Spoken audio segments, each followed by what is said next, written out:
আসসালামু আলাইকুম ভাই লোক। ইদানিং দেখছি দক্ষিণ কোরিয়াতে বেসরকারিভাবে কর্মী পাঠানোর জন্য হিড়িক পড়ে গিয়েছে। এই বিষয়ে আমি আজকে সম্পূর্ণ আলোচনা করব। আমি দক্ষিণ কোরিয়ার ভাষা শিখেছিলাম 2011 সালে। তো সেই সুবাদে আমি জানি যে আপনার দক্ষিণ কোরিয়াতে যারা যায় তারা ইপিএস টপিকের পরীক্ষা দিয়ে উত্তীর্ণ হয়ে এইচআরডি কোরিয়া কর্তৃক সরকারিভাবে সরকারি ব্যবস্থাপনায় কোরিয়াতে যায়। এখানে বয়স 39 বছরের নিচে হতে হয়। এর বাহিরে বেসরকারিভাবে যাওয়ার কোনো আপনার সিস্টেমই নেই। বেসরকারিভাবে যারা যায় হয়তোবা কেউ স্টুডেন্ট ভিসায় যাচ্ছে, অথবা কোরিয়াতে 5 বছর থেকে এসে সফলভাবে 5 বছর থেকে এসে পরে আবার ভিন্ন ক্যাটাগরিতে আবার E7 ভিসায় যাচ্ছে। তো এখন এই যে সরকারি সিস্টেমটা, এটার বাইরেও কিন্তু কর্মী প্রেরণের সুযোগ রয়েছে। আর এই কর্মী প্রেরণের এই সুযোগটাকেই আপনার কিছু অসাধু চক্র এটাকে এই ফর্মুলা ব্যবহার করে মানুষের কাছ থেকে টাকা পয়সা পাসপোর্ট হাতিয়ে নিয়ে মানুষকে বছরের পর বছর মাসের পর মাস ঘোরাচ্ছে, কিন্তু ফ্লাইট দিতে পারতেছে না। এখন বেসরকারিভাবে কোন কোন প্রক্রিয়ায় কি কি যোগ্যতা থাকলে আপনি দক্ষিণ কোরিয়া যেতে পারবেন, এবং দক্ষিণ কোরিয়াতে কিন্তু বেতনটা ইউরোপের থেকেও বেতনটা বেশি হয়।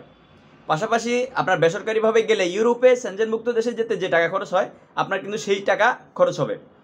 যেহেতু বেতন বেশি 2 লাখ টাকার প্লাস থাকবে, তাহলে মানুষ এই ইউরোপে সেনজেনমুক্ত দেশে যেতে যে টাকা খরচ হয় ওই টাকা খরচ করে যেতে কিন্তু দ্বিধাদ্বন্দ্ব বা ইয়েতে ভোগেন না, হিজিটেশনে না ভুগে ভুল লোকের কাছে পাসপোর্ট জমা দিয়ে দিচ্ছেন এবং দিনের পর দিন বছরের পর বছর মাসের পর মাস কিন্তু ঘুরতেছেন, যেতে পারতেছেন না। আপনার ভিতরে কোন কোয়ালিটি থাকলে, কোন যোগ্যতা থাকলে আপনি বেসরকারিভাবে দক্ষিণ কোরিয়া যেতে পারবেন কাজের ভিসায়? এখানে মূলত দক্ষ লোকের প্রয়োজন। পাশাপাশি আপনার এখানে E9 E10 ভিসায়, E9 ভিসাগুলো হচ্ছে ম্যানুফ্যাকচারিং, E10 ভিসা হচ্ছে ওগুলো ওই ক্যাটাগরিতে পড়ে, মৎস্য মানে আপনার জেলে ফিশারম্যান এই টাইপের ক্যাটাগরিতে পড়ে।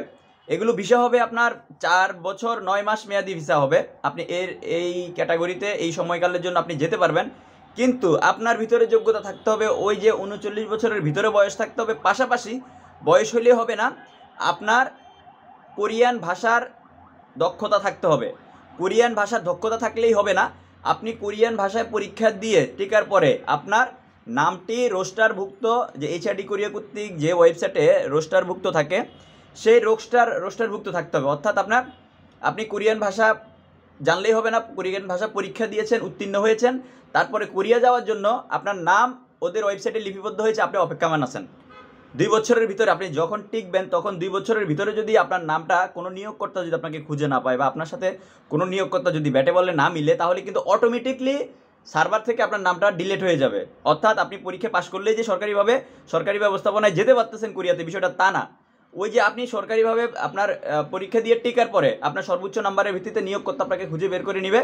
যদি আপনি 2 বছরের ভিতরে কোনো নিয়োগকর্তা আপনাকে খুঁজে না পায়, তাহলে আপনি কোরিয়া যেতে পারবেন না, অটোমেটিকলি সার্ভার থেকে আপনার নামটা মুছে যাবে, ডিলিট হয়ে যাবে।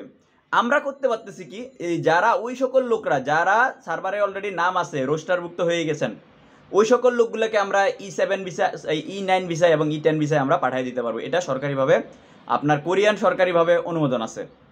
তো কারণে অকারণে বিনা জায়গায় এই কিছু কিছু দুষ্টু লোক আছে, এই জিনিসটাকে এই বেসরকারিভাবে নেওয়ার সক্ষমতা আছে আপনার এইচআরডি কোরিয়া কর্তৃক বা বাংলাদেশ সরকারের বাহিরেই বেসরকারি ব্যবস্থাপনায় পাঠানোর সুযোগ রয়েছে। কিন্তু কোন ক্যাটাগরিতে কোন লোকগুলা যেতে পারবে এইটা আসলে আমরা অনেকেই সাধারণ কর্মীরাও জানি না, বা যারা আমরা আদম ব্যবসার সাথে জড়িত আমরাও জানি, অনেকেই জানেন না। না জেনে একজন লোক একটা কথা বললো, হ্যাঁ কোরিয়াতে বেসরকারিভাবে লোক নিয়ে যাবে, কিন্তু লোকের ক্যাটাগরি কি, কোয়ালিটি কি, এটা না জেনে আমরা কিন্তু মানুষের কাছ থেকে পাসপোর্ট নিয়ে জায়গায় পাসপোর্ট জমা দিয়ে পরে মানুষগুলোকে আমরা ভোগান্তিতে ফেলে দিচ্ছি।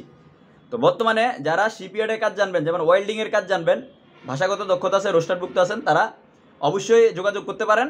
আর পাশাপাশি যারা রোস্টারভুক্ত হয়ে আছেন, আপনারা তো অনিশ্চিত যে আপনার নাম আসতেও পারে নাও আসতে পারে, আপনি 2 বছর পরে কিন্তু আপনার আশা নিরাশায় ভুগবেন যদি নাম না আসে। আপনারা চাইলে ট্রাই করতে পারেন।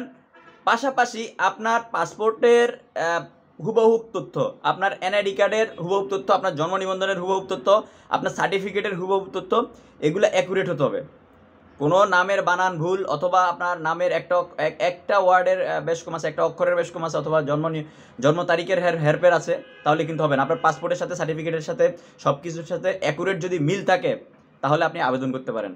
তো কোরিয়া নিয়ে আশা করি আমার আর কিছু বলার নাই, কারণ কোরিয়াতে প্রতি বছর কিন্তু সরকারিভাবে সরকারি ব্যবস্থাপনা ইপিএস টপিকের মাধ্যমে লোক নিয়ে যায়। আর ইপিএস টপিকের মাধ্যমে যারা উত্তীর্ণ হয়ে এখন অপেক্ষমান আছেন, চাইলে তারা বেসরকারিভাবে এভাবে যেতে পারেন। প্রবাসী এবং প্রবাসী রিলেটেড নিত্য নতুন তথ্য এবং আপডেট পেতে আমার চ্যানেলটি সাবস্ক্রাইব করে আমার সাথে যুক্ত থাকার বিশেষ অনুরোধ রইল। ধন্যবাদ।